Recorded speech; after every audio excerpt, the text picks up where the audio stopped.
Hi students, we are studying Sustainable Engineering Module 2 Environmental Pollution. So today's topic is carbon credit or carbon offset. So what is meant by carbon credit?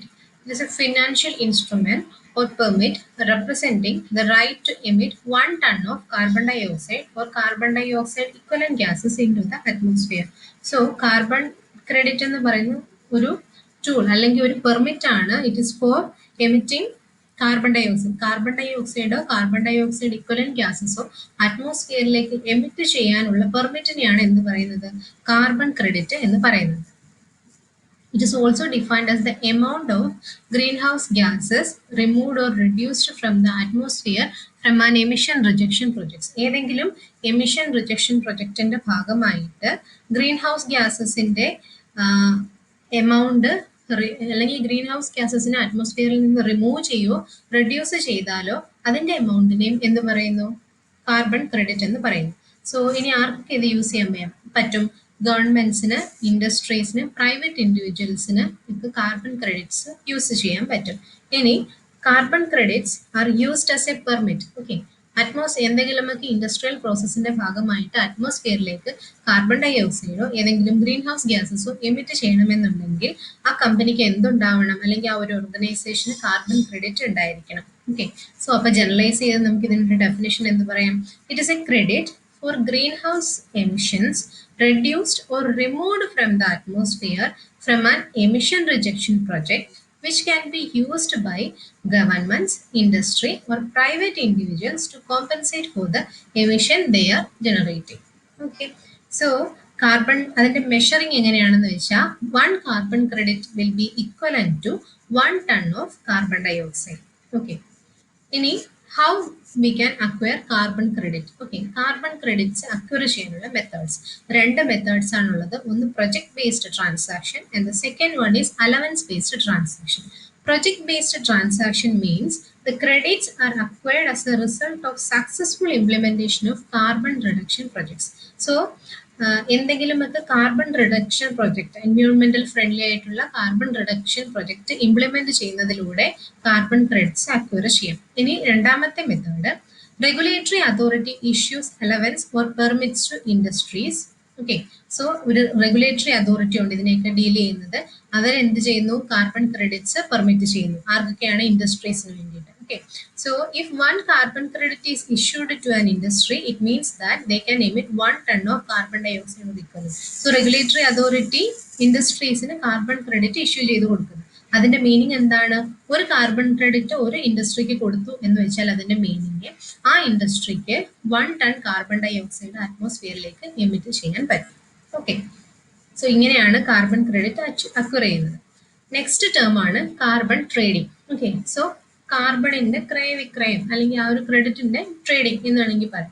So അതിന്റെ definition എന്ന് പറഞ്ഞു കഴിഞ്ഞാൽ it refers to buying and selling of carbon credits. Okay, so carbon credits എന്താണെന്ന് നമ്മൾ പറഞ്ഞു, അതിന്റെ buying or selling ആണ്. Okay, that have been either distributed by a regulatory authority or generated by a GHG emission rejection project. So അതായത് emission rejection പ്രൊജക്റ്റിലൂടെ acquire ചെയ്തതോ അല്ലെങ്കിൽ regulatory authority issue ചെയ്തതോ ആയ കാർബൺ ക്രെഡിറ്റിനെ വിൽക്കുകയോ വാങ്ങുകയോ ചെയ്യുന്നതിനാണ് എന്ത് പറയുന്നത്, കാർബൺ ട്രേഡിംഗ് എന്ന് പറയുന്നത്. ഓക്കെ, സോ അതിന് ജനറലൈസ് ചെയ്ത് നമുക്കൊരു എക്സാമ്പിൾ ആയിട്ട് പറയാനാണെന്നുണ്ടെങ്കിൽ, for example company A and company B. Company എയുടെ കയ്യിൽ അവർക്ക് പെർമിറ്റ് ചെയ്തിരിക്കുന്നത് 10 കാർബൺ ക്രെഡിറ്റ്സ് ആണ്. ഓക്കെ, മറ്റേ റെഗുലേറ്ററി അതോറിറ്റി കൊടുത്തതാണെന്ന് വിചാരിച്ചോളൂ, അല്ലെങ്കിൽ റെഗുലേറ്ററി അതോറിറ്റിയിൽ നിന്ന് ഇഷ്യൂ ചെയ്തതോ അല്ലെങ്കിൽ എമിഷൻ റിജക്ഷൻ പ്രൊജക്ട്സ് ഇംപ്ലിമെന്റ് ചെയ്തതിലൂടെ അവർക്ക് കിട്ടിയ കാർബൺ ക്രെഡിറ്റ് 10 ആണ്. ബട്ട് ആക്ച്വലി ആ കമ്പനിയുടെ പ്രൊഡക്ഷന് വേണ്ടിയിട്ട് അവർ 8 കാർബൺ ക്രെഡിറ്റ് യൂസ് ചെയ്യുന്നുള്ളൂ. Okay, so they are allotted 10 carbon credits, but they are using only 8 carbon credits. So 2 carbon credits are not used. Whereas company B, അവർക്ക് allot ചെയ്തത് 12 carbon credits ആണ്. So അവരവരുടെ പ്രൊഡക്ഷനും മറ്റുമായിട്ട് 14 carbon credits അവർക്ക് required ആണ്. അപ്പോൾ എന്താണ്, അവിടെ 2 കാർബൺ ക്രെഡിറ്റ്സിന്റെ ഡെഫിഷ്യൻസി ഉണ്ട്. അപ്പോൾ അവർക്ക് എന്ത് ചെയ്യാം, കമ്പനി എയിൽ നിന്ന് 2 കാർബൺ ക്രെഡിറ്റ്സ് വാങ്ങിക്കാൻ പറ്റും. ഓക്കെ, സോ അപ്പൊ എന്താണ്, കമ്പനി എ ബിക്ക് കാർബൺ ക്രെഡിറ്റ് വിൽക്കുന്നു, കമ്പനി ബി കമ്പനി എയിൽ നിന്ന് കാർബൺ ക്രെഡിറ്റ് വാങ്ങിക്കുന്നു. ഓക്കെ, സോ അങ്ങനെ ഒരു കാർബൺ മാർക്കറ്റ് ക്രിയേറ്റ് ആവുന്നു. ഇതിനെയാണ് എന്ത് പറയുന്നത്? കാർബൺ ട്രേഡിംഗ് എന്ന് പറയുന്നത്. So now let's see how does carbon credit works. Carbon credits are typically measured in tons of carbon dioxide or equivalent. Okay, so carbon credit measure ചെയ്യുന്നത് carbon dye ഓക്സൈഡിൻ്റെയോ അല്ലെങ്കിൽ അതിന് equivalent ആയിട്ടുള്ള ഗ്യാസസിൻ്റെയോ 1 ton അല്ലെങ്കിൽ അതിൻ്റെ ടണ്ണിലാണ് അതിനെ measure ചെയ്യുന്നത്. They are bought and sold through number of international brokers, online retailers and trading platforms. So അതിന്റെ trading എങ്ങനെയാണ് പോസിബിൾ ആവുന്നത്? Through international brokers, online retailers and trading platforms വഴിയാണ്. ഇനി business that find it hard to comply with carbon emissions purchase carbon credits to offset their emissions by making finance readily available to renewable energy projects, forest protection and reforestation project എല്ലാം ഉണ്ട്. So എന്തെങ്കിലുമൊക്കെ business അല്ലെങ്കിൽ organisation അവരുടെ പ്രൊഡക്ഷന്റെ ഭാഗമായിട്ട് അവർക്ക് കാർബണിനെ emit ചെയ്യണം. But അവരുടെ കയ്യിലുള്ള ക്രെഡിറ്റിലും എക്സീഡ് ചെയ്യും അവരുടെ കാർബൺ എമിഷൻ എന്നുണ്ടെങ്കിൽ അവർക്ക് എന്ത് ചെയ്യാം? നമ്മുടെ റെഗുലേറ്ററി അതോറിറ്റിയിൽ നിന്ന് കാർബൺ ക്രെഡിറ്റ്സ് വാങ്ങിക്കാം.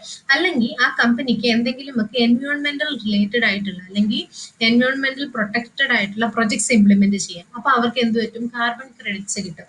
ആ ക്രെഡിറ്റ്സ് വെച്ചിട്ട് അവർക്ക് കാർബൺ എമിഷൻസ് പോസിബിൾ ആണ്. ഇനി എന്തൊക്കെ പ്രൊജക്ട്സ് ആണ് അവർക്ക് ചെയ്യാൻ പറ്റുന്നത്? റിന്യൂവബിൾ എനർജി പ്രൊജക്ട്സ് ഇംപ്ലിമെന്റ് ചെയ്യാം, ഫോറസ്റ്റ് പ്രൊട്ടക്ഷൻ റിലേറ്റഡ് ആയിട്ടുള്ളത്, റീഫോറസ്റ്റേഷൻ പ്രോജക്ട്സ്, അങ്ങനെ എന്തെങ്കിലുമൊക്കെ അവർ ഇംപ്ലിമെന്റ് ചെയ്യുന്നതിലൂടെ they will acquire carbon credits.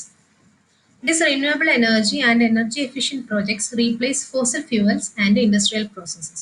So ഇങ്ങനെയൊക്കെയുള്ള പ്രൊജക്ട്സ് ഒക്കെ ഇംപ്ലിമെന്റ് ചെയ്യുന്നതിലൂടെ എന്താണ് ഗുണം? Replace industrial fuels and industrial processes. Okay, then offsetting 1 ton of carbon means there will be less 1 ton of carbon dioxide in the atmosphere. Okay, so offsetting 1 ton of carbon dioxide എന്ന് വെച്ച് കഴിഞ്ഞാൽ അറ്റ്മോസ്ഫിയറിൽ നിന്ന് 1 ton carbon dye oxide കുറയുന്ന ആ ഒരു സിറ്റുവേഷനാണ് പറയുന്നത്. Okay, so the buyers of the credit benefit as they can use this credit to overcome their greenhouse gas emissions. So carbon credit വാങ്ങിക്കുന്ന ആൾക്കാരുടെ ഉദ്ദേശം എന്താണ്? അവരുടെ ഗ്രീൻ ഹൗസ് ഗ്യാസസിന്റെ എമിഷനെ കോമ്പീറ്റ് ചെയ്ത് അല്ലെങ്കിൽ അതിനെ കോമ്പൻസേറ്റ് ചെയ്ത് പോവുക എന്നുള്ളതാണ്. ഓക്കെ, സോ ഇനി നമുക്ക് നോക്കാം ഇനി എന്തൊക്കെ പ്രൊജക്ട്സ് ചെയ്താലാണ് അല്ലെങ്കിൽ എന്തൊക്കെ പ്രൊജക്ട്സ് ഇംപ്ലിമെന്റ് ചെയ്താലാണ് കാർബൺ ക്രെഡിറ്റ്സ് അക്വയർ ചെയ്യാൻ പറ്റുന്നത്. Okay, let's see. Wind, solar, geothermal projects. Then biomass projects which replace fossil fuels powered plants, and low cost household device projects that can eliminate need for extra energy, methane capture from landfill gas and agriculture. Different afforestation projects, then forest protection from illegal logging, then destruction of heat trapping greenhouse gases from the atmosphere and many more. So ഇതിനെ relate ചെയ്തിട്ടുള്ള projects ഒക്കെ implement ചെയ്താൽ നമുക്ക് ഇൻഡസ്ട്രീസിന് എന്ത് acquire ചെയ്യാം? Carbon credit acquire ചെയ്യാം. ഇനി carbon tax. Okay, so business അല്ലെങ്കിൽ ഇൻഡസ്ട്രീസ് പ്രൊഡ്യൂസ് അവരുടെ പ്രൊഡക്ഷന്റെ ഭാഗമായിട്ട് കാർബൺ ഡൈ ഓക്സൈഡ് എമിറ്റ് ചെയ്ത് കഴിഞ്ഞാൽ അവർക്ക് എന്ത് ചെയ്യണം? They should remit tax. Okay, so ഈ ടാക്സ് ഇംപ്ലിമെന്റ് ചെയ്തുകൊണ്ട് എന്താണ് ഗുണം? ഗ്രീൻ ഹൗസ് ഗ്യാസസിന്റെ ആ ഒരു എമിഷൻ റേറ്റ് അവർക്ക് കുറയ്ക്കാൻ പറ്റും. കാരണം അൾട്ടിമേറ്റ്ലി അപ്പൊ എന്ത് ചെയ്യാൻ പറ്റും? എൻവയോൺമെന്റലിനെ നമുക്ക് പ്രൊട്ടക്ട് ചെയ്യാൻ പറ്റും. Okay, so this is all about carbon tax. Next term is carbon footprint. So carbon footprint is a measure of total amount of carbon dioxide that is directly or indirectly caused by an activity, individual, organization, etc. So അറ്റ്മോസ്ഫിയറിലേക്ക് direct ആയിട്ടോ indirect മെത്തേഡിലൂടെയോ emit ചെയ്യുന്ന total amount of carbon ഡൈ ഓക്സൈഡിനെയാണ് എന്ത് പറയുന്നത്? Carbon footprint എന്ന് പറയുന്നത്. ഇനി നമുക്ക് എന്ത് പറയാം? Carbon footprint is a sum of all emissions of carbon dioxide. Okay, so എല്ലാ തരത്തിലുള്ള എമിഷന്റെയും സമ്മാണ് carbon footprint. Okay, so mainly carbon ഫുട്പ്രിന്റിനെ രണ്ടായിട്ടാണ് ക്ലാസിഫൈ ചെയ്തിരിക്കുന്നത്: primary footprint and secondary footprint. ഇനി പ്രൈമറി ഫുട്പ്രിന്റ് എന്താണ്? ഡയറക്റ്റ് എമിഷൻ ഓഫ് കാർബൺ ഡൈ ഓക്സൈഡിനെയാണ് എന്ത് പറയുന്നത്? പ്രൈമറി ഫുഡ് പ്രിന്റ് അതെങ്ങനെയാണ് വരുന്നത്? Burning of fossil fuels. ഇനി സെക്കൻഡറി ഫുഡ് പ്രിന്റോ? Indirect emission associated with manufacture of a product. എന്തെങ്കിലുമൊക്കെ പ്രൊഡക്ഷന്റെ ഭാഗമായിട്ട് indirectly carbon dioxide emit ചെയ്താൽ അതിന് സെക്കൻഡറി ഫുഡ് പ്രിന്റ് എന്ന് പറയുന്നു. ഇനി നമുക്ക് നോക്കാം what are the main contributors to carbon footprint. Okay, first one is population, energy, industrialization, agriculture and human activities. So let's see what are the ways to reduce carbon footprint. Okay, the energy efficiency at home by renewable energy sources, recycle and reuse method, plant a tree, buy local items. അതായത് നമ്മുടെ നാട്ടിൽ തന്നെ നമ്മളുടെ ചുറ്റുപാടും തന്നെ ലോക്കലായിട്ട് available ആയിട്ടുള്ള റിസോഴ്സസും കാര്യങ്ങളൊക്കെ use ചെയ്യാം. ഓക്കെ, അങ്ങനെ അപ്പൊ അഗ്രികൾച്ചറിലൂടെ ഉണ്ടാകുന്ന കാർബൺ എമിഷൻസും കാര്യങ്ങളൊക്കെ നമുക്ക് കുറയ്ക്കാൻ പറ്റും. So these are the ways to reduce carbon footprint. Okay, so this is all about carbon related concepts in environmental protection. Thank you.